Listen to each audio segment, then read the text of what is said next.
assunto dos 5 ministérios ainda é muito, para muitas igrejas, Ainda é um tabu. ainda é um tabu, sabe assim? Exatamente. Então muita gente fala assim, pô, apóstolos eram os 12, como assim apóstolo, né? Porque não tem um entendimento que Sim. fala que uns foram levantados para apóstolos, outros para profetas, outros para mestres e tal. Então, Como que foi esse processo? É tão interessante isso, porque qual que era meu sonho?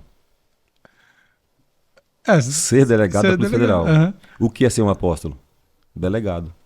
Tá, fala mais disso que A eu nunca ouvi palavra, falar. a palavra apóstolo significa delegado. É mesmo? Enviado, embaixador. É alguém enviado por Deus em uma missão específica. Nossa, eu nunca tinha escutado essa conotação para apóstolo.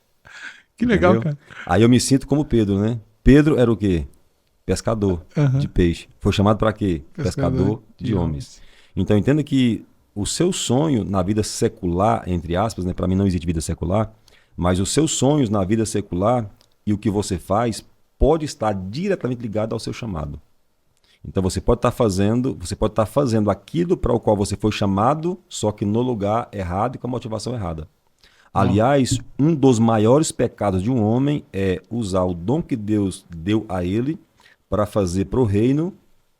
Deus deu o dom para alguém fazer para o reino, ele usa o dom para fazer por dinheiro. Por dinheiro. Entende? Os bastidores já falou misericórdia. Entenda que todos nós temos de Deus um dom especial, que eu chamo de bênção. Eu não, né? Na verdade, é a bênção assa. O que é a bênção assa? É a bênção intrínseca. Todos nós temos um dom, temos uma habilidade, temos um talento que só nós temos. E esse dom tem tudo a ver com o meu chamado, com a minha vocação. E foi por causa desse dom que Deus teve que nos salvar. Então Deus te deu um dom para você cumprir para Deus uma missão na terra, tem a ver com o seu chamado. E Deus te salvou por causa desse dom, para você cumprir o seu chamado. Agora, qual que é o problema? É que muitas pessoas, a maioria delas, ao invés de usar o seu dom, o seu talento para gerar frutos para Deus, para o reino, estão gerando frutos por dinheiro. E muitas pessoas, infelizmente, na verdade, estão como aquele servo inútil e infiel. Qual que foi o problema daquele servo inútil? Ele não é que ele não estava produzindo alguma coisa. Ele produzia, só que não para si. Só que não para Deus, produzia para si. Qual que é o maior pecado que um ser humano pode cometer? É deixar de usar o dom que Deus lhe deu para produzir para Deus, para gerar riqueza para o ímpio em troca de salário. Tem muitas pessoas que Deus chamou para ser, ser empresários. Deus deu o dom, a habilidade de gerar, administrar e distribuir riqueza. Só que ao invés dele usar o dom para empreender, prosperar para o reino, está usando o seu dom para enriquecer o ímpio em troca de um salário miserável. Esse é um dos maiores pecados que um homem pode cometer. Talvez por medo, talvez, né, por crenças, talvez por traumas, cada um tem a sua história, mas o fato é que isso é um pecado gravíssimo. Tá. Esse cara tá pecando, ele tá fazendo isso, ele tá nesse lugar agora. Como ele entende o que Deus tem pra ele? Que eu acho que é uma das coisas que mais as pessoas se perguntam, assim. Pra que eu nasci? Qual que é o meu chamado? Qual que é o meu propósito? Qual que é o meu propósito? Isso daqui eu vou falar. E aí você pode discordar de mim. Eu acredito que ninguém tem propósito. Eu acredito que o propósito é do Senhor. A gente tem chamado para viver o propósito dele. Sabe? A gente tem uma geração que tem falado muito. Eu vi esses dias que me deu um pouco nervoso. Falou, não, eu faço uma anamnese para saber qual é o seu propósito. Eu falei, misericórdia. Por quê? Porque eu não acredito nisso. Eu acredito que o propósito é do Senhor. E nós somos chamados para caminhar e executar um propósito dele. Entende? Mas assim, você pode discordar de mim, porque, né? Às vezes eu discordo. Perfeito, eu entendi a sua fala e concordo. O propósito, ele é de Deus. O que é o propósito? É o macro. Uhum. Então, o propósito é de Deus. Agora, dentro desse propósito, nós temos um propósito. Tá, então me explica. Qual que é o meu propósito? O meu propósito é contribuir para o propósito de Deus. Tá. Que é o macro. E é muito fácil você saber qual o propósito de uma pessoa. Eu sei qual que é o seu propósito. Qualquer pessoa. Qual que é o propósito de uma pessoa? É servir para o propósito de Deus, ou contribuir para o propósito de Deus. Deixa eu explicar melhor.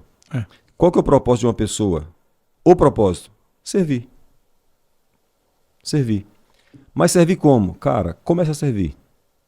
Como que eu vou descobrir meu propósito? Por exemplo, ninguém Meus ativa, dons, meus ninguém talentos. ativa seu propósito, a sua identidade, em um método, em uma palestra ou em um treinamento. Não ativa.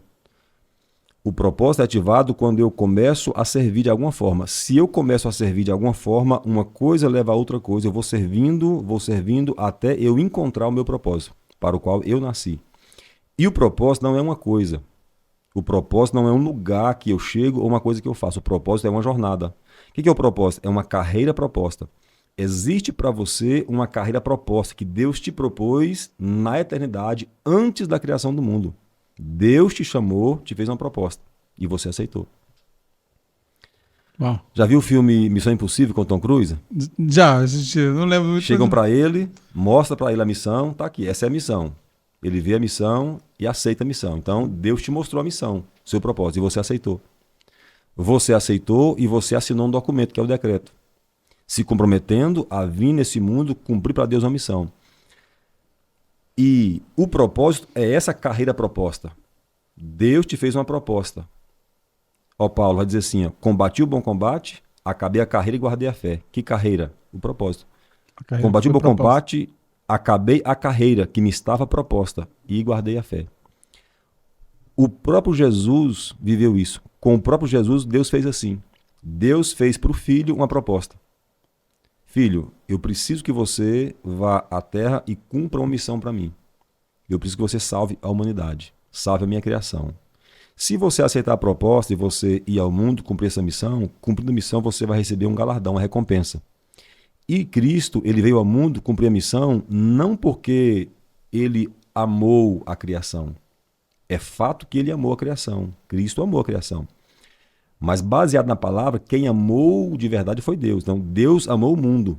Agora, Cristo também amou, mas a motivação dele vir não foi ter amado a criação. A motivação foi a proposta que Deus fez a ele. Deus chamou e fez uma proposta. Se você for cumprir a missão, você recebe como recompensa o direito de herdar a terra, de reinar sobre a terra. E por causa da proposta, por causa da recompensa, ele aceitou a missão. Posso ler um texto? Pode, claro. Porque senão vai parecer um pouco heresia, né? Hebreus 12, verso 2.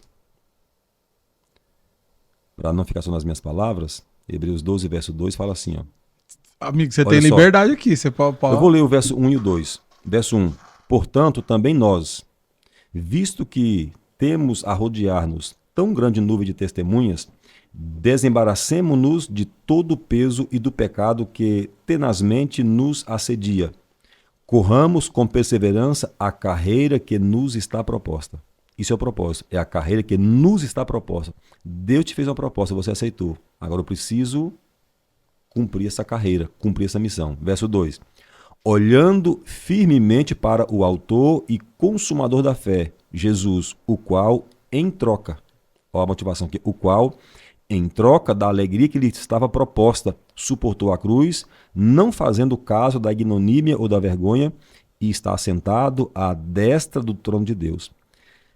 Jesus, mesmo sendo filho, não assentou à destra do trono de Deus e recebeu a terra como herança só porque era filho. Recebeu porque cumpriu a missão. É recompensa. Ele conquistou o direito de herdar a terra.